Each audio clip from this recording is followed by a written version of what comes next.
Welcome back to the Evolution of Mom. I am beyond excited today to have the beautiful original co-host of this podcast here with us again, Sherysse. I am so excited to have you. I love when our energy comes together. And of course, this is something that we have done before. We have talked a lot on this space, but Sherysse has gone and dove into this beautiful journey of chasing sacred feminine, of diving into her solo goddess, and she's creating this magical space. And I know it's going to serve so many women as you develop in this space and as you help others develop in this space. I am just so excited to have you back. Welcome back, Sherysse.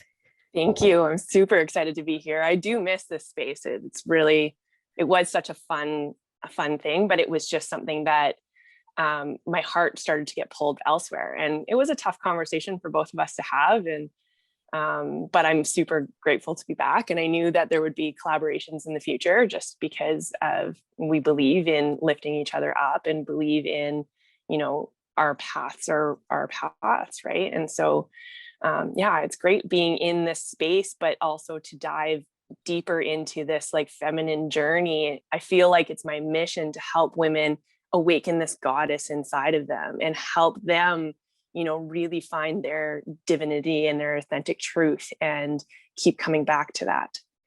So, and I deeply see that for you. I deeply see that for you. And, anyone who would have listened to us before knows that that's such a passion of yours and such a path for you. And so, yeah, I see it deeply. And I see so much success and so much support for women because we need that so much. I hadn't even heard of sacred feminine energy or like male versus female energy and all these things until we really started diving into it as you dove into it. And it was just such a beautiful space to learn from. So I know you're going to like serve so many women in that space. It's very exciting. And thank you. I mean, it really has just been my journey. And the more that I've dove into this journey, I'm like, man, like as women, we all need this, right? Like I fully believe that every woman should read the Pussy book. I know. Pussy by Regina Thomas Schuer. Pussy, a Reclamation, go get it. Like every woman should read it because it awakens something in us. And she talks a lot about this goddess energy and how she was in this quest for a goddess. And it was something that I realized that I was missing deeply was that, we're kind of stuck in this do phase, and women are getting more and more burnt out and more exhausted and feel lonely. And we're just kind of hiding in this space. We don't know how to express our needs. We don't know how to express our desires. We don't know how to express our truth. And when we are in that space, everybody else can't serve us, right? We can't actually receive like a feminine is supposed to. We get stuck in that giving phase and we're like, why am I always giving? And like our men are like, I don't know what to do. And right. And I was just having this conversation with a friend of mine where I was like, how often do we as women say, I have 3 kids at home when you really have 2, because you count your husband or you count your partner as another kid. And it's because we're in this space of like masculine energy where we have to take care of everybody instead of being in the space of receiving. Mm-hmm. Yeah. And that whole give. And like we've said, how many times as women have we said, I give, and I'm just not getting anything back. But are you allowing the space for that? Are you creating the space? And it comes from such a deep level that I think a lot of us don't even know how to tap into or understand. Yeah. I think it started with really trying to come into my body and feel things. So finding out what, like even just the word no for a people pleaser and for a giver is really hard to find that word no and to feel empowered by it, right? Whenever I said no, I felt the need to like explain all my no's and be like, I can't do this because of blah, blah, blah, blah, blah, right? Or I wouldn't cancel on plans because I felt obligated to follow through on those.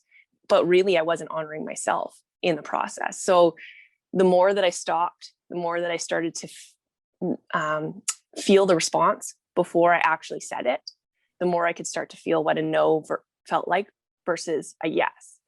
And I know so many women, and it's a problem sexually, hence the Me Too movement, where we say yes when we really want to say no. And it can happen in a relationship too. It can happen. Like, it happened in my marriage where I was not on board, but I didn't know how to fully express my no. And he didn't honor that either, right? He didn't honor my feelings in that. And I mean, I felt like I clearly body language was telling me no. So I'm sorry if anybody's getting triggered by rape or sexual abuse or anything like that. But it's the important part, right? It's like, consent is not always given, even in a relationship. And should never be implied. Mm-hmm. It should never be implied. Right. And I think that's where we get into a lot of trouble as women, is just in general, it's harder for us to say no the closer someone is to us, the more impact this person has on especially our day-to-day life. And so, yeah, when we say no to our partners, to our immediate family and things, that can be very challenging. It's easier to say no to someone who doesn't have that close contact, that direct impact on our life. It's not always easy for the people pleasers, believe me. I know that one. I'm a recovering people pleaser over here. Gave all the yeses until I burnt myself out, because same thing. I didn't know what a no meant either. If I had the space for it, which I thought I did not. I thought I always had the space to help others and serve others, which aligns with being someone who is of a serving heart and wants to help others. But there has to be boundaries around that, or you're going to fall flat. You're going to burn out. And so it's a hard shift to learn to have boundaries and to learn to say no to those that are closest to you, and how to express those truths. So I think that's a really good place to start having conversations around expressing your truth and what that's going to look like, to the people around you. Mm-hmm. Well, I mean, even as much as I've worked on this empowered no, like, being able to bring that to you and say, Amy, this is not a journey that I want to take anymore. Like, that was a scary thing, because there was more just like, we weren't just business partners, like, we're deeply rooted in friendship. And I was like, this could very much affect my friendship. Like, I had to go through, like, what's the worst that can happen? And I'm like, the worst going to happen is, like, we never talk again. Mm-hmm. And that, I'm like, but I had to express my truth, and I had to lean in, because I felt it so deeply. And I felt myself holding back whenever we were doing the podcast and stuff towards the end, where I was like, it just doesn't feel aligned for me anymore. Mm-hmm. I love this space, and I love talking, and I love mentoring, but it was like, I was going down a different path, and I had to lean into my truth. And in the past, I would have, like, continued, and I would have burnt myself out, and I would have maybe even held resentment towards our friendship, because I was doing something that I didn't even want to do. And right? That's how resentment builds. That's how resentment builds between spouses, between family members, between friendships, is when we're not speaking our truths. And yes, so you went to, what's the worst that could happen? All of those things could have happened. But what outweighed it is, what's the best that could happen? What's the best scenario? And I bet you that best scenario was more beautiful and worth taking that risk for than what's the worst that could happen. Mm-hmm. Right? What's the best that could happen? We can both do our own thing, celebrate each other, which you and I deeply believe in, and we can go and progress into this beautiful future. And you get to live out your vision of that solo goddess, of, like, that right there is worth it too, to be taking those risks. Like, so amazing, celebrating you for that. Well, and you too, right? Choice. Like, you too. And being in this space, right? It's sometimes scary to do it alone. And like, we talked about how great it was that we had a person to do it with. Mm-hmm. But being in that space alone, like, I mean, I'm super, super proud of you for taking it on your own and making it your own. And it just kind of, like, I think by honoring that truth, it allowed both of us to soar in our directions that we needed to soar. Yeah. Right. Yeah. I believe that too. And again, working on your self-care, that inner alignment and that growth and that confidence and belief in yourself is really important, because and in the first few minutes I was like, oh my God, what am I going to do? I can't do this by myself. And oh my goodness. And of course, yes, she should go do this, because that's what she should do. And it was, but it didn't last long. And that was a measurement of the work that I have done within myself. And so like to be able to celebrate myself in that way too is a growth moment for me as well, to be able to step into, okay, what's the best case scenario here? And why did this happen? What's the beauty of this happening? Which is another thing that I've learned to really depend on when it comes to shifts and changes in my life. Okay, what's the beautiful thing that happened here? Well, in all honesty, I wouldn't be doing this if we hadn't decided to go in and do it together to begin with. Yeah. Right. So even if it was just for that purpose right there, what a beautiful thing. Mm-hmm.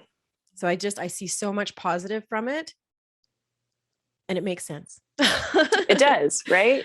And it's like, and I mean, we've talked about it before, is like, what is best for you is what's best for everybody else. Right. Yes. And we don't know that until we start taking that space for ourselves. We start honoring what our truth is, and we start honoring our no's, our empowered no's. Like, to be able to give a no without any explanation, just no, thank you. I just got chills because that's so hard, because how often, again, as people pleasers, as women, as servers, we have to justify it constantly. I'm so sorry, but I can't because of this, and this. We shouldn't have to feel like we need to do that. And you know, what's beautiful is as we grow into these really healthy relationships, I don't feel like I have to, with the right people, with the people that I know that I want to spend my time with, the people I know I want to have the most influence over me, my stable community. I know that I never have to justify or explain or have to worry about repercussion from someone else in this space when I say no. Mm-hmm. That is a space that people can get to, but it's an awareness journey for sure. Yeah, you find out real quick when you start honoring your own no's, who is actually on this journey with you. And some of them you have to retrain, right? Like I've had conversations with friends who were like, you canceled on me. And I was like, yeah. And they got all pissy for like a week. And I'm like, I did because I needed to. And you need to allow me, if you want to be friends with me, allow me that space. And I'm not disrespecting you. I'm doing it. I'm actually holding myself accountable. And a true friend is like, okay, yeah, I honor that. Maybe you are disappointed. Maybe you are sad, or maybe whatever it is, but be like, I had to have those conversations. I'm like, if you're going to be friends with me, I'm not going to fully commit, because I overcommit a lot of times. Mm-hmm. And when it's meant to be, we'll hang out and it will be amazing. And I truly believe that. So it took a while to like find that balance, and to have to reiterate to some friends and to some family members where I was like, no, my no means no. Mm-hmm. Right. It's my no. Yes. And they will be able to see that, like you said, and when we do get together, it's going to be beautiful. It's going to be how it's supposed to be, because you're in the space for it. Whereas if you were to show up, there's that slight build in resentment that starts because you didn't actually want to be there, but you feel like you have to. It's not the same as showing up in that, you know what, yes, this is so aligned for me today. This is what I want to do. I absolutely want to spend time with you. I'm feeling, alive and open to this. I'm not tired. I'm not the reasons you would stay and say no. None of those are happening today. Feeling great. Let's go do something awesome. As opposed to saying yes when you're in this space over here. It's not the same. Yeah. I feel like recognizing that we have energy is a limited source. We don't have an overabundance of energy that we can just give, right? So recognizing that our energy is limited and we need to take care of where we give it. We can't just always give it out. So there are moments where you have to say no. Like I canceled on plans Wednesday night because I've been diving into this feminine flow and honoring, what my menstrual cycles and stuff look like. And so on the days of my cycle, I'm going to give myself more rest and more grace. And so I knew that I had overcommitted, and I had a very emotional day dealing with a patient and everything, that I was like, I just don't have space for this right now, because I want to honor my friendships too. I want to give them the best of me. And same with my kids, and same with my partner, right? Like I want to be able to give the best of me, but that comes from honoring myself first. Mm-hmm. Yeah. What's best of you, not just what's left of you at the end of that kind of day. And we've talked about that a lot when it comes to being a mom and comes to parenting, but that principle is across the board. It really is. If you're running in survival mode and on empty and you're trying to show up in these spaces as your best self to give to this other person what they deserve from you, right? As a beautiful interaction, it's impossible to do when you're empty. You have to be able to find moments to recharge and prioritize those moments to recharge and do that kind of self-care. And I would say, like, if you're a yes person, if you're one of those people that you say yes way too often, you don't know what your no feels like, practice it on safe people. Yeah. Practice it even in the mirror, right? And be like, no, thank you. No, not right now, right? Like, have these like go-to answers that you can give, or you can even just say, can you ask me again in like a day? Give me a day to think about it. So that gives yourself space. You don't need to give an answer right away. Yeah. And you can even practice it within yourself, because how often are we saying things even just on our own accordance? We're trying to keep, accountable to ourselves with all of those shoulds. We've talked about that too. Oh, I should do this. I should do this. I should do this. I mean, even just having that moment of yourself of, no, I don't have it in me to do all of those shoulds. Air quotes there because you don't like the should word. Yeah. But that's a good practice, like some inner dialogue as well. Like, no, I don't have space for that today. So how am I going to adjust? How am I going to correct? What conversation do I need to have if that involves somebody else? And like you said, you can train people. It's a weird way to talk about it, but you can, start bringing awareness to it, especially in a partnership too, because that's so intimate and they're in your space every day. And they have this sense of, well, this is who they are. And as you grow and as you evolve, sometimes that's a hard thing for close, immediate people in your life to understand. Well, you've always said yes. This has always been a yes. So you have to say yes, but it's always been a yes, even though I don't want to. And now I'm learning my boundaries. I'm learning to say no, and it's going to come up in this space. Yes. And there's going to be some pushback. Like, there are people that get upset, right? Because I think as people, we generally hold the other person to their past version of themselves. Yeah. We're like, this is how I know this person. And in partnerships, it's probably the worst, because we're like, it's one of the reasons why we kind of fall out of love with a partnership, is because they're not who they were when we fell in love with them. They shouldn't be. We're going to grow. But we hold them to that past version of themselves, and we don't give them that space to grow, that space to change, that space to say no. Like, one of the things that I've realized, I held myself to a lot of promises that I made, because making promises and being loyal is one of my values. But I actually don't make promises anymore, because I don't want to have to break them. Yeah. It's hard to break a promise, but recognizing that what was true for me even yesterday may not be true for me today. And I'm allowed to change my thoughts. I'm allowed to change the direction that I'm going. I'm allowed to be a different person. I'm allowed to let go of yesterday and grow into today. Yeah, absolutely. And it's a beautiful thing that you can do, right? When we want to see more kindness in the world, be more kind. When you want to see more love in the world, be more loving. You can do that with your partner as well, or with your family, or with your friends. You can start leading by example. And it's so funny that we're talking about this, because this morning, Chris and I were talking about our old apartment and this old coffee table. And do we want to keep this coffee table and all of these things? And he's like, man, I feel like I'm such a different person than when we met. He's like, I feel like you're married to this whole different person. And I was like, yeah, and I like you better now. Like, I loved you then. So that says a lot. Like, I fell in love with you. We got married. We had kids for this, this purpose of love, but I like you better now. I love you so much more now. I love the person you are, the person you've become, and the person I know you're working on becoming, because he's doing a lot of work right now.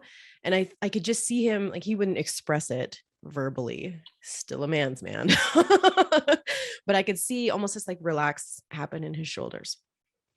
And then he made a joke. He's like, it's because I have a full beard and not a chin strap anymore, right? And I was like, yes. That's a big part of it. Yeah. I actually kind of like, I just came back to this where we always talk about falling in love. And falling in love kind of feels like you go inwards and you stay, right? And in my marriage, I stayed. I was like, 10 years in my marriage, I was like, I feel like I'm the same person that I was. And so I have this deep rooted desire to grow in love with somebody. And that means like every version of themselves. I do it with my kids. I say it all the time. I'm like, this is my favorite version of them. This is my favorite version of them. I grow more and more in love with who they are becoming every single day. And I let go of the past version of myself, of them, right? I know so many moms hang on to the baby and they're like, oh, I wish they were so small. And I'm like, but see them now, right? You can hold those memories and have appreciation and love for it, but be like, you're amazing right now. And I'm like, every stage my kids have got to has been my favorite stage. I'm like, they're 9 and 5 right now. I'm like, I've already experienced a 5-year-old, but this is my favorite because there's a 9 and a 5-year-old now, right? So every time they grow, I allow that space to let go of the past version of themselves and really enjoy who they are right now. And I think we need to do that in partnerships, right? And I think what a beautiful awareness that you can bring to a partnership now, right? When you're building a relationship with your partner, what a beautiful thing to start a foundation with, to express that to them, that it is such a safe space. And I want to encourage you to grow along with me. And I'm going to grow and change too. And I want us to accept and love that about each other. And yes, with children, that's such a beautiful space to be in as well. But how often do we actually do that to ourselves? How often do we hold ourselves in this past version of, oh, when I was in my 20s, or, oh, when I was in my teenage years in high school, and seeing yourself on a pedestal in the past? And I mean, now more than ever, as you evolve and age, with age comes beautiful gifts, beautiful gifts. Let's go there. Let's put future self on a pedestal. Let's put self now on a pedestal, because you have so much more awareness and skills and experience than you did in your teens and in your 20s. Like you said, you can look back on that in a beautiful fondness and as a part of how you got to where you are now. But let's not live there as this was great and now this is terrible. And you look at age as this terrible thing that's happening to you. I saw a beautiful thing the other day when a woman was like, can we stop saying that 50 is the new 30? Can't 30 be 30? You've done your 30s. They were amazing. Embrace them. Express that. Can't 40 be 40? And just love that. Why can't 50 be 50 and celebrated at 50 of being healthy and mentally stable and all of these things that like can come with age as you work on yourself, right? Like, let's stop saying 50 is the new 30. Let's embrace all ages for the beauty that they are. Yeah, exactly. It always sparks something in me when somebody says, oh, I wish I was 25 again. And I'm like, do you? Do you really? Because I don't actually. Like, I'm like, every year I hit a new age, and every year I celebrate that age because I'm like, this has been the best year of my life. This has been the best year of my life. And yes, there's ups and downs. Like, I'm just coming into accepting it all. I am here for it all, including the painful moments, right? The more that I come back into the now and be like, this moment is beautiful because painful doesn't matter. But every year I look at that and I'm like, I just keep getting better and better and better. And I'm like, fuck yeah, I can't wait till I'm in my 50s. Like, because I can't imagine the woman that I'm going to be in my 50s. If I have grown into this woman that knows her truth, that has been able to recognize it, that is letting go of the perception of what everybody else thinks and doing her own thing regardless, and then feeling confident in herself enough to share that with the world, who the heck am I going to be at 50? I know. And having embodied that now to 50, like, it's just, I got goosebumps again, because it's just going to be, it's going to be so amazing. It is like, yes, with growth comes so much wisdom and age and all of these things. And we have so much control over what that looks like. More than I think we give ourselves credit for. There was a study done on, I think it was at least 1,000 people. And they took a group of people that looked at age as a bad thing, as detrimental, as, you know, they're losing the worst years of their life. And then they took a group where they saw it the opposite. They saw age as a beautiful thing, as a gift, as they're going to age healthily and they're going to, you know, live this full, beautiful life. And they studied them over, like, it was like 30, 40 plus years. And the group that had the mindset of age being terrible, aged poorly and had poor life experiences and had all these things. And the only thing that was different was their mindset to begin with. And the ones who saw age as a gift and looked forward to it made healthier choices, were at a completely different health level, vibrancy level, mentality level than the group that didn't feel that way to begin with over a span of like 30 years. So it's I bet crazy. they even looked younger. Yes. Yep. I bet did. their skin was nicer. They looked younger. Whereas the other group that was like, oh, I'm aging and I only like, right. My joints are going to hurt. I'm just accepting that. You're literally creating your own reality, because why make a healthy choice now if you know it's just going out the window when you're older, right? Whereas these people knew if they made healthy choices consistently, their age as they progressed was going to be vibrant and things. Like they took the proactive steps now because they looked forward to that part of their life. Mm-hmm. Yeah, it was, I think it was in Happy Pocket Full of Money where they talked about like retirement is the killer of old people, because like they look forward to doing nothing and then they do nothing. And so all of a sudden they start experiencing symptoms of old age when they start approaching their retirement, because they're so looking forward to doing nothing and getting old that they now become old. Like it sounds woo-woo, but it is like we are so energetic, and it's all in ourselves and how we choose to celebrate it, right? It's how we choose to celebrate our dark and our light. It's how we choose to celebrate who we are and honor that. Like there's so many people that, like, I was talking to my son about this yesterday. I'm like, you have a choice to tell yourself a different story. We were going to a scare park, and he was too scared to even go in. And he's like, I'm going to be scared. I'm going to not have fun. And I said, then you won't. You will be scared. You will have fun, or you won't have fun. It's going to be like that. And I'm like, not only that, now we all didn't have fun, right? Like, because it was a big deal. And so we came home and I had this conversation with him that I was like, this is a story that you tell yourself. I'm like, and you can change that story. I'm like, we are not our stories. We are not our thoughts. We are the thought behind the thought. We are the observer of the thought, and we can choose to change it. Mm-hmm. Yeah. And that's, really important to show our children that you're creating this realm of suffering before you've even experienced the thing that you don't even know how it's going to go. We deal a lot with that with Maverick as well. So we talk about those stories that we tell ourselves as well. And, the earlier you can bring awareness to that to your children, absolutely. Absolutely. And allowing them to learn about no as well, and boundaries. Mm-hmm. Right. I think, obviously you can't bombard them with this kind of level of discussion, but there are ways to help them discern what's a yes and what's a no for them. And I think that's really powerful. And I think that's going to create more stable adults. Yeah.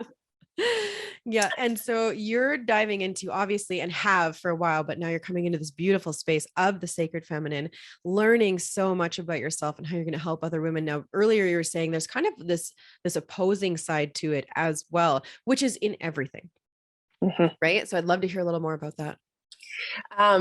It's been really interesting because, like, I always viewed this feminine as like light and fluffy and airy and just like, like, but there is a really dark side to this feminine as well. Like, I choose to start identifying with archetypes. And one of the, like, couple of the archetypes that I've really started, like, this dark feminine side, there's the witch or the priestess, there's the seductress, there is like the prostitute. So there's all these like really dark sides of femininity, and same thing with masculinity. There's dark and there's light. And we run from our dark so much. We hide, the bad from the world. We have deemed certain emotions as bad. We've deemed certain behaviors that we have as bad in ourselves. And so we hide them and we suppress them. And we don't actually fully bring ourselves to the table. And I think this is one of the reasons why partnerships in general, there's so much divorce rates are high and stuff, is because we show up as this representative, and we're scared of our own dark, right? we don't like it, we hide it away, we know that it's been deemed bad, and we want to be the good girl, we want to be the good boy. That's what we've been told and brought up as, but we hide the self part of us away. And as we spend longer and longer diving into a partnership, that dark side comes out more, that shadow side comes out more, and we don't give space to honor it. And then we're like, oh, who are you? You're not even the same person. But that person's been there all along. And part of the feminine that I've really enjoyed is learning this dark side, giving into that seductress space, giving into recognizing what my desires are. And some of them are maybe not deemed as appropriate, right? But I don't have to act on them, but bringing them to light and allowing them space to be there is like, okay, those desires are there and this is who I am. And it gives me more space to love and accept myself. And accepting ourselves in our dark, I think, is so important.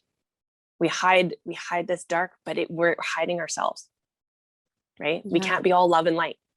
No, that's exhausting, first of all. Yeah. And it's not reality. No, it's not reality. Like you said, we always have both. And to bring those things up, like you said, you might not act on them, but what a beautiful way to have a deeper understanding of yourself by not suppressing it, by allowing it to come to the surface and just kind of have a moment of awareness around it. What can, be done about this? What is the, point of integrity I want to stay in, but allowing this to still have space. And, we can't see the light without the dark. Mm-hmm. It's there for a reason. And the more we can understand both and have harmony within both, like, I don't know about balance. I don't, you and I talk about balance in this weird space. I don't believe in balance, no. But there can be harmonies that can happen with work and awareness. Yes. And there's something very beautiful and powerful in that dark feminine, right? She is very powerful. And I think that that's part of it. Like, you get actually almost scared of that dark feminine because of the magnetic, of the attraction, of the manifestation that you can bring in with it. So it's like this beautiful dance between the dark and the light. And I've been studying Tantra and sacred sexuality, not studying, but just kind of diving in, reading some books and stuff. And Tantra actually is about both. Most religions and most spiritual work is all about embodying the higher self. But there's a part of us that's human. We're not just spiritual beings. We are also human. And so our job is to merge both, to be human and have a human experience, as well as have a spiritual experience and dive into your highest self. And so Tantra believes in an animal version of us. And that animal version of us runs on instinct. It wants to kill and fuck and do all the dirty things. Primal brain. And then there's this high self, the spiritual self, that knows the difference between right and wrong, that wants to generally be a good person and to serve others and all this kind of stuff. And so the cool thing about Tantra is it merges both the light and the dark. It allows space for both to be there. And I think that is something that we need to allow space for both to be there, because even if we have those dark desires and we suppress them, they're still there, and we're denying a part of our human self. We don't have to act on them, but we're denying that part. That is our human. That is our nature, right? And we can still be working towards our highest self, but we have to acknowledge that part of us that is dirty, is dark, is super sexual, is whatever it is, acknowledging that part, seeing it and allowing it to come into the light. Mm-hmm. Well, there's so much strength in that, though. You're literally building strength. You're creating two halves and putting them into one piece, as opposed to two fragmented pieces. Right? As you talk about it, that's the word that keeps coming up in me as you talk about these things, is strength. Right? There is that, yes, it's primal. Yes, it's a part. There's a whole primal part to our brain that actually dictates more of our life than we tend to acknowledge. But there's so much strength in that deeper, darker side if you're using it to add a benefit, to add awareness to yourself. And I think there's such a strength in that. That's the word that keeps coming to my mind there. Just strength. Yeah. And you know, what's crazy is like for years, I was told I was a really strong woman. Like everybody admired my strength, but inside I didn't feel strong. I felt like the weakest, crumbliest, like whiniest little baby ever. Like I was like, my inner child was like, right? Which creates such identity issues, right? You feel that's how imposter syndrome is created, because that's not how I feel on the inside, but yeah, I've been there. Yeah. And so I have never felt more strong and more powerful than I do right now. And it is by acknowledging those pieces of me that are so dark and so deemed wrong by society and whatever it is, right? Like it's so deep in us, and it's like, hey, I see you and you're there. That's okay. You're part of me, right? And I don't deny it. It's there. There's a huge part of me that has this like seductress inside of me that is like, you know, wants to come out, wants to dance, wants to move. So I let her out. I let her out to play, right? It doesn't mean I'm going to go steal people's boyfriends or anything like that. Right? But it is like every time she's been in there, right? I've had rumors or whatever, like, oh, you want to steal my, and I'm like, no, I actually don't. I don't. This is just me. Like I'm allowing, now I allow space for her to come out in a controlled setting. So whether it's like I dress up in a lacy bodysuit and do this like dance and record it and just feel really good, you know, like it's bringing that person out, because if I don't bring that side of me out in a controlled setting, then that side of me will come out eventually, right? Unaware. It'll lash out for sure. Yeah. You can't Absolutely. suppress. Mm-mm. And yeah, good for you. First of all, love this for you. Because it is such a challenging space for women to wrap their minds around, which is why you get that kind of feedback, right? Because it's a mirror thing. Mm-hmm. You know, we've talked about that, how it's not about you. It's actually the feelings that you're stirring up inside somebody else. And yeah, and I just think if more women felt safe to dive into that space, I think some magical things could really happen.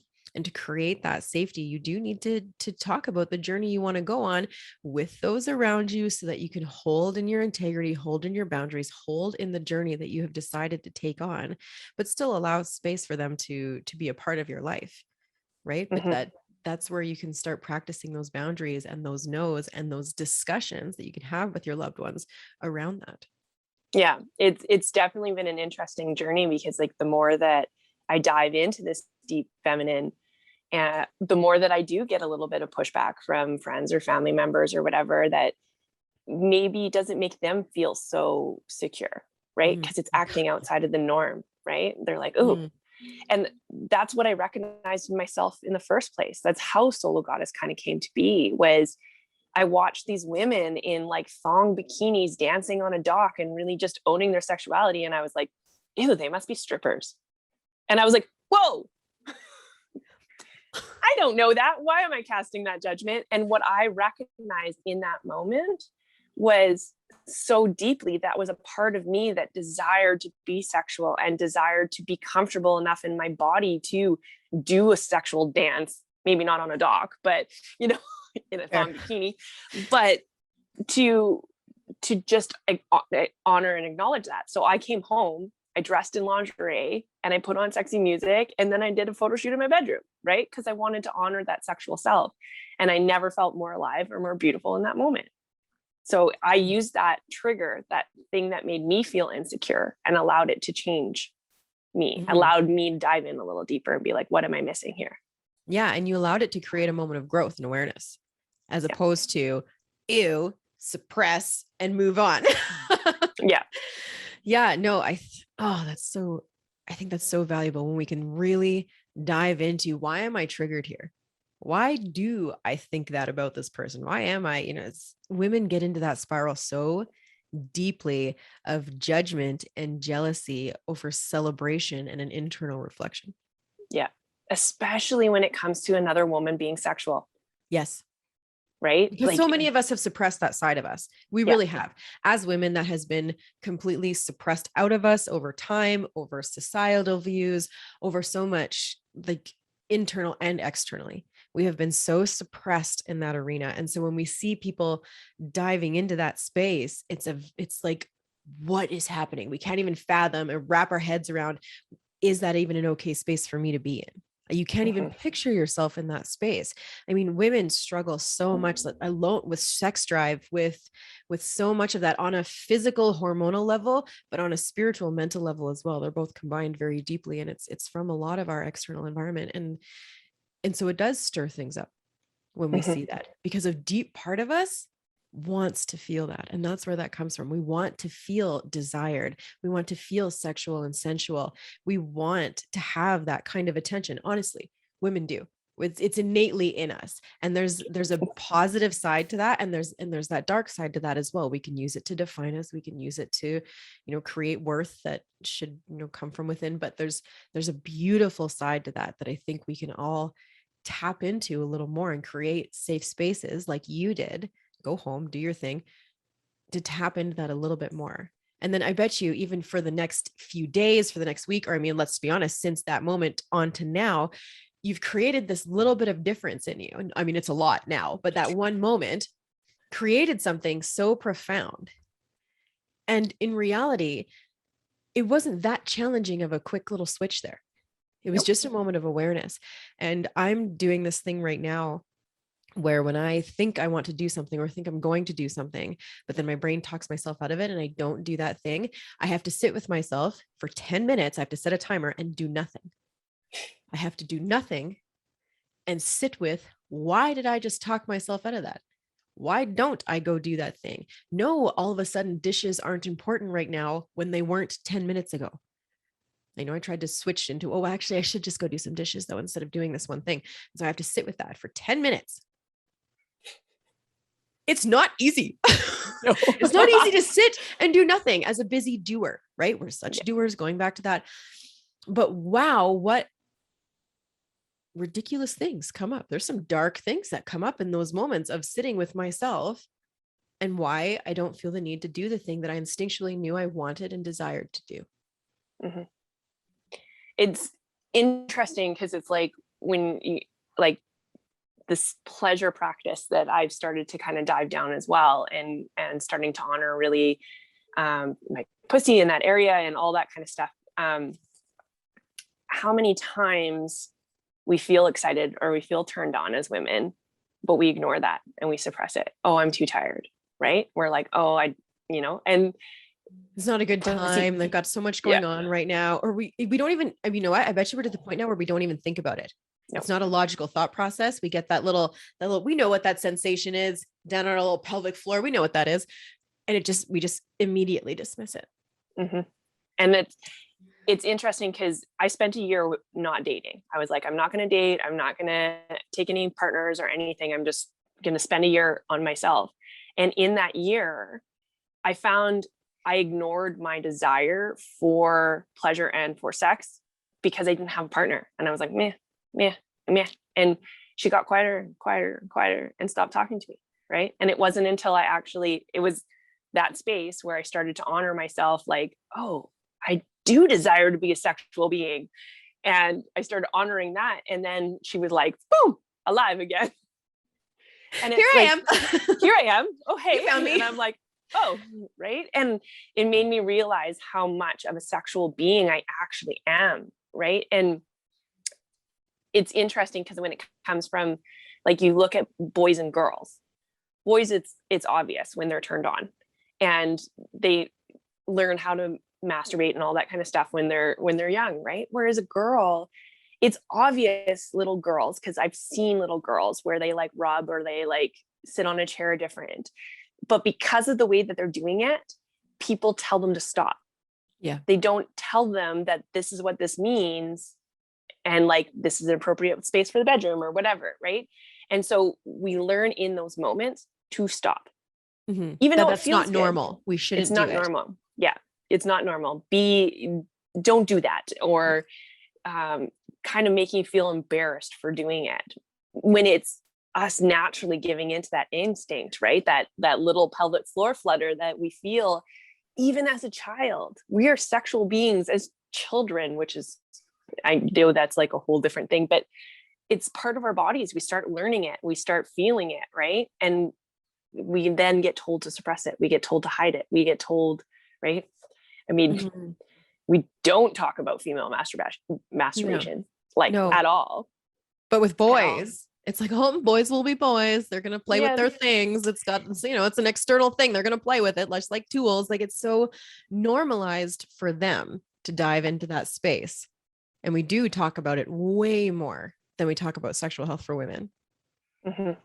Yeah. And it makes me sad when I know that there's 50-year-olds out there that don't even know where their clitoris is. Yeah. Or have ever had an orgasm, or, you know, and I deeply feel that way about period health as well. Like, why are we like shunning that kind of discussion when we should have that discussion? It's such a normal part of our bodies, and we need to stop shaming and making it dirty and gross and all these things. But it's the same realm. It's still female sexual health, female health in that space. We normalize it for boys. Like, it's on my heart as well to really normalize that kind of conversation.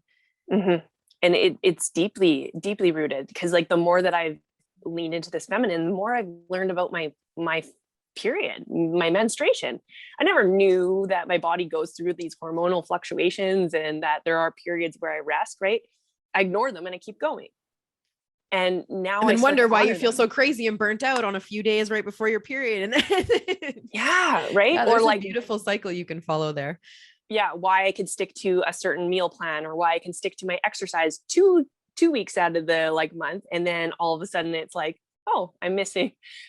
I fell off the wagon and I'm eating all the chocolate and drinking all the wine. Why? Right. We don't recognize that. And instead we shame ourselves for feeling that. But that's actually our body going, hey, hello. You need a little bit of rest right now. Yep. You need a little bit of comfort right now. And that's okay. It's okay to honor that space. Yeah. Oh my gosh. We could get into that forever too. Yeah. I know. I was like, what? Sherysse and Amy could talk forever. No way. Oh my goodness. Okay. I'm going to wrap this up. I loved this so much. I do feel like we came across some really tangible takeaways there. And a big one being honoring what aligns with us, learning how to say no outside of that, even when it's difficult, even when there's that, I'm going to use air quotes, of risk of losing love, because that's how we navigate around our loved ones, around our spouses and friends. And I encourage you to play around with those boundaries, play around with that feeling of, I said yes, but I felt like I pulled away and I went inward a little bit, because it's actually a no. Or when you say yes and it actually feels really expansive and exciting and you're a deep yes. Those are things to be aware of. I feel like we kind of shun and go inward and kind of shrink down a little bit. There's kind of this pull away when we say, when we actually don't want to do something. And then there's this expansive yes feeling when we do. And so it's very subtle, and you just have to start playing around with recognizing it. So I always take a breath before I have to answer, and I'll like take a breath, feel it. So if it feels constrictive to me, then I say no. If it feels expansive to me, then I say yes. Right. And if I say yes initially, and then as it comes closer to the date, it feels more like a no, I have no problem saying no now. I don't have to honor myself with that. Yeah. You're allowed to change your mind. Yes, you're allowed to change your mind. Oh, we have such a problem with that as women as well. We have this complex around, anyways, we could go again into that forever, but start learning that about yourself. What actually feels like a yes, what actually feels like a no, and diving into the sensations, the feelings that your body is giving you, whether they feel like they're from that more primal, dark side or anything, right? Listen to this episode, take what feels good to you and start making it applicable. Even just those small little steps, I think, are just so important. I love you. I love you too. Okay. Tell us everything. How can we find you? I'm going to have Sheryse's Instagram and things in the show notes, but give us your closing statement. I have the sologoddess.com that I'm working on. It's still in progress, so it's not fully up, but it will be. You can find me at the Solo Goddess on Instagram and Sherysse Michelle on Instagram. So those links will be in the show notes. I do have a Solo Goddess challenge coming up in November, which is going to teach us how to come back into our bodies, how to awaken that goddess, how to feel a little bit more sexual, and how to find our empowered no. So if that feels aligned to you at all, please reach out, have a conversation with me, and you can join a couple other women and learn a little bit more about yourself. So yeah, Amazing. and Amazing. I don't know where that's going to go in the future, but I look forward to kind of helping women just embrace that goddess that's in them and find that divine. Yeah, that's so beautiful. So a lot of things that we touched on today. So if you want some like tangible, more deeper dive into the subjects we talked about today, this is where you want to go. This is the space you're going to want to be in with a nice intimate group of women. I think that's going to be such a beautiful space that you're creating for like vulnerability, safety, but some fun, right? Yes. Diving into those spaces. Oh my gosh, I love it. Kay, thank you so much for being here. All of you for listening. Thank you so much for being here. We love you and have a good day. See you next time. Bye.